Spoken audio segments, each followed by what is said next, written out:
శోభన్ బాబు గుర్రం ఎక్కి ప్రజలందరిలోకి వెళ్ళి నేను ఇది ఇస్తా అది ఇస్తా, నేను చెప్పిందే చట్టం, నేను చేసిందే శాసనం, మీకు అవి ఇస్తా, ఇన్ని రకాల తాయిలాలు ఇస్తా అని చెప్పి ఒక పాట పాడుకుంటూ వెళ్తాడనమాట. నిజంగా మొత్తానికైతే ఆకాశం నుంచి దిగి నేల మీదకి ఈ రోజు నుంచి కూడా ఆంధ్రప్రదేశ్ ముఖ్యమంత్రి జగన్మోహన్ రెడ్డి గారు బస్ యాత్రతో బయలుదేరుతున్నారు. నిజంగా ఆయన బస్ యాత్ర అనగానే నాకు ఈ పాటే గుర్తొచ్చింది. నిజంగా మరి ఏం చెప్తారు, ఎటువంటి అంశాలు ఇస్తారు అని. ఎందుకంటే మనం 5 ఏళ్ల కాలంలో చూసాం, 2 కిలోమీటర్ల దూరానికి ఆయన హెలికాప్టర్ వేసుకుని వెళ్ళి బటన్ నొక్కిచ్చిన సందర్భాలు ఉన్నాయి. ఒక క్యాబినెట్ మీటింగ్ జరపాలి, స్థానికంగా సీఎంఓ వెళ్ళి రావాలంటే కూడా అటు ఇటు నెట్లు కట్టి స్థానికంగా గ్రామాల ప్రజలను కూడా కలవనివ్వకుండా ఉన్న పరిస్థితి మనం చూసాం. ఎక్కడికన్నా ఒక 3 నెలలకో 6 నెలలకో బటన్ నొక్కడానికి వెళ్ళినప్పుడు కూడా ఊరికే బటన్ నొక్కడం, లేదా అక్కడి నుంచి గాల్లోంచి మళ్ళీ వెళ్ళిపోయిన పరిస్థితి మనం చూసాం. ఏ రోజు తాడేపల్లి ప్యాలెస్ దాటి బయటకు వచ్చిన పరిస్థితి మనం చూడలేదు. కేవలం ఒక బటన్ నొక్కని సందర్భంలోనే ఇలా చూసాం. అటువంటి పరిస్థితి నుంచి 5 ఏళ్ల తర్వాత ఆకాశం నుంచి నేల మీదకి దిగి బస్ యాత్ర పేరుతో మేమంతా సిద్ధం అంటూ ప్రజల్లోకి మళ్ళీ ఆయన తనదైన స్టైల్లో మరి ఎటువంటి అంశాలు చెప్తారు, ఏం హామీలు ఇస్తారు, ప్రజల్ని ఏం మారుస్తారు అన్న విషయంలో అందరూ ఉత్కంఠగా ఎదురు చూస్తున్నారు. ఎందుకంటే నేటి నుంచే సార్వత్రిక ఎన్నికల ప్రచార పర్వం బిగినవబోతోంది. 2 ప్రధాన పార్టీలకి సంబంధించిన అధినేతలు ఇద్దరూ కూడా ప్రజాక్షేత్రంలో తాడో పేడో తేల్చుకోవడానికి బయలుదేరుతున్నారు. ఒక రకంగా చెప్పాలి అంటే అటు టీడీపీ అధినేత మాజీ ముఖ్యమంత్రి చంద్రబాబు నాయుడు, ఏపీ సీఎం జగన్మోహన్ రెడ్డి గారు ఇద్దరూ కూడా ప్రచార మహాసంగ్రామంలో ఇద్దరు కూడా ఈ రోజే తలపడబోతున్న నేపథ్యంలో ఏం జరగబోతోంది అనేది, ఈ హై వోల్టేజ్ వార్ ఎలా ఉంటుందని అటు ఏపీ ప్రజలు, కార్యకర్తలు, క్యాడర్ నాయకులు, మీడియా అందరూ కూడా చాలా ఆసక్తిగా వార్ వన్ సైడ్ ఉంటుందా లేకపోతే ఎలా ఉంటుందనేది ఆసక్తిగా చూస్తున్నారు. ఎందుకంటే 5 ఏళ్ల తర్వాత ఎన్నో విషయాలు ఆయన మరిపించడానికి బయటకు వస్తున్నారు.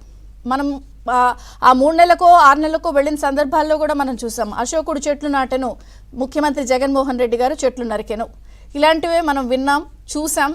మరి రోడ్లు తవ్వేశారని చెప్పి చూసాం, చెట్లు నరికేశారని చూసాం, లేకపోతే పరదాల మాటనైనా వేశారని చూసాం. అదే సిద్ధం సభలు లాంటివైతే జనం నాకు బీభత్సంగా వచ్చారు, ప్రజలంతా నా సైడే ఉన్నారని మరిపించడానికి గ్రీన్ మ్యాట్ హంగామా, విఎఫ్ఎక్స్, గ్రాఫిక్స్ చూసాం. మరి ఇప్పుడు అవన్నీ ఉండవు, కోడ్ అమల్లోకి వచ్చేసాయి. పూర్తి స్థాయిలో ఆయన విలాసవంతమైనటువంటి బస్సుల్లో ప్రజల్లోకి, ప్రజాక్షేత్రంలోకి బయలుదేరుతున్నారు. అయితే ఇక్కడ ట్విస్ట్ ఏమిటంటే ఆయన జాతీయ రహదారులు వెంబటే ఈ బస్సు యాత్రను చేపడుతున్నారు. అయితే దీనిలో కూడా ఒక చిన్న చిట్కా లేకపోతే ఒక చిన్న లాజిక్ ఉందని మాట్లాడుతున్నారు అందరూ. ఎందుకంటే ఆయన బస్సు రహదారులు వెళ్ళడానికి కారణం ఊళ్ళల్లోకి, గ్రామాల్లోకి, జిల్లాల్లోకి వెళ్తే రోడ్లు బాగాలేదు కాబట్టి బస్సు ఇరుక్కుపోయే ప్రమాదం ఉంది, పరువు పోయే అవకాశం ఉందని చెప్పి చాలా తెలివిగా ఆ జాతీయ రహదారి వెంటే బస్సు యాత్ర షెడ్యూల్ ప్లాన్ చేసుకున్నారని వైసీపీలోని గుసగుసలు వినపడుతున్న నేపథ్యంలో మరొక పక్క ఈ బస్సు యాత్రకి సంబంధించి ఆయన ఇప్పుడు ప్రజల్లో నేను 99% మేనిఫెస్టో అమలు చేశా, 99% హామీలు అమలు చేసేసా అని చెప్తున్నారు. కానీ అందరూ ప్రశ్నిస్తున్నారు, అమ్మఒడి అందరి పిల్లలకు వచ్చిందా, మద్యపాన నిషేధం జరిగిందా, సిపిఎస్ రద్దయిందా, అమరావతి నిర్వీర్యమైంది, 3 క్యాపిటల్స్ మరి కట్టారా, ఇండస్ట్రీలు వచ్చాయా, మీరు చెప్పినటువంటి పథకాలన్నీ కూడా మరి పూర్తయ్యాయా, కానే కాదు కేవలం 99% హామీలు కాదు 9% హామీలు అమలు చేశారంటూ ప్రతిపక్షాలు కూడా చాలా గట్టిగా అస్త్రాలు ఎక్కుపెడుతున్న నేపథ్యంలో మరి ప్రజలకు ఏం చెప్తారు, ఏం మారుస్తారు అన్నది ప్రధానంగా అందరినీ తొలిచేస్తున్న ప్రశ్న. నేను తొలిచేస్తుందన్న ప్రశ్న నేను ఎందుకు అంటున్నానంటే కేవలం ప్రజలు లేదా మీడియా వీళ్ళొక్కళ్లే కాదు, గతంలో మనం అనేక సందర్భాల్లో ఆయన బయటకు వచ్చిన సందర్భాలన్నింటిలో కూడా మనం చూసాం. ఆంక్షలు ఎక్కడికక్కడ, హౌస్ అరెస్టులు, నిర్బంధాలు, మీడియా మీద ఆంక్షలు, ఇన్ని రకాలు ఉన్నాయి.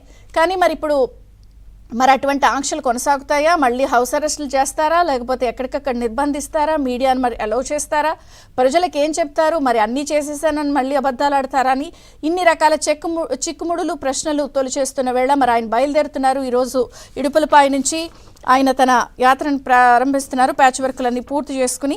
సో రోజుకు 3 అసెంబ్లీల్లో పర్యటిస్తారని చెప్తున్నారు. మరి ఈ నేపథ్యంలో 21 రోజులు 21 పార్లమెంట్ సభలని చెప్తున్నారు. మరొక పక్కన చంద్రబాబు నాయుడు కూడా రోజుకు 3 నియోజకవర్గాల చొప్పున ఆయన పర్యటించే అవకాశం ఉంది. ఈరోజు ఆయన కూడా తన ప్రచార పర్వానికి శ్రీకారం చుడుతున్నారు. సో 3 అసెంబ్లీ నియోజకవర్గాల్లో పర్యటిస్తారు. ఈరోజు ఉదయం కుప్పం నుంచి ఆయన పలమనేరు చేరుకుని అక్కడ ప్రజాగళం పేరుతో ఆయన ప్రచార శంఖారావాన్ని పూరించబోతున్నారు. ఈ నేపథ్యంలో ఈ హై వోల్టేజ్ ప్రచార పర్వంలో ప్రజలు ఎటువైపు ఉన్నారు, ఎందుకంటే జనం ఎలా రిసీవ్ చేసుకుంటారన్నది కూడా ప్రధానంగా ఒక చర్చ. ఎందుకంటే గ్రీన్ మ్యాట్లు లేకుండా, పరదాలు లేకుండా, గ్రాఫిక్స్ లేకుండా, హెలికాప్టర్లు లేకుండా పూర్తిగా ఆయన ప్రజల్లోకి వస్తున్న నేపథ్యంలో ఆయన రిసీవింగ్ ఎలా ఉంటుంది, మరి పూర్తి స్థాయిలో ప్రజాక్షేత్రంలో ప్రజలను ఆదుకోవడానికి జరిగిన నష్టాన్ని పూడ్చడానికి ఇటు చంద్రబాబు వస్తున్న నేపథ్యంలో ఎలా ఉండబోతోంది, ఆంధ్రప్రదేశ్ రాజకీయం వేడెక్కిన నేపథ్యంలో ఎన్ని అంశాలపై చర్చ ప్రారంభమవుతుంది. చిన్న విరామం తీసుకుందాం. చూస్తూనే ఉండండి ABN.